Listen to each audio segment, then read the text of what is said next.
Hi everyone, আজকে দেখাবো চুলায় তৈরি ইয়ামি চিজি চিকেন বান। একবার খেলে বারবার খেতে ইচ্ছা করবে, একদম ইজি।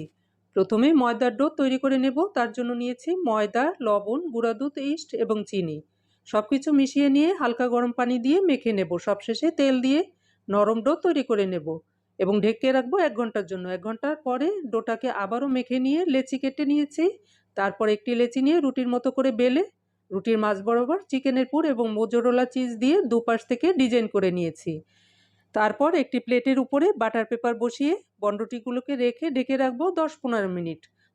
10 মিনিট পরে ঢাকনা তুলে একটি ডিম ফেটে বনের উপরে ব্রাশ করে দিয়েছি আর দিয়েছি কালো জিরে। এবার আগে থেকে একটি বড় হাঁড়ি ঢেকে দিয়ে 10 মিনিট মিডিয়াম আঁচে প্রিহিট করে নিয়েছি। আর হাঁড়ির মধ্যে একটি স্ট্যান্ড বসিয়ে তার উপরে বনের প্লেটটাকে রেখে ঢেকে দিয়ে অপেক্ষা করব 15-20 মিনিট।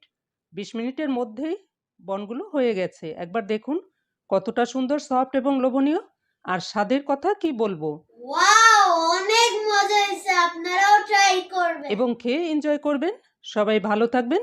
বাই।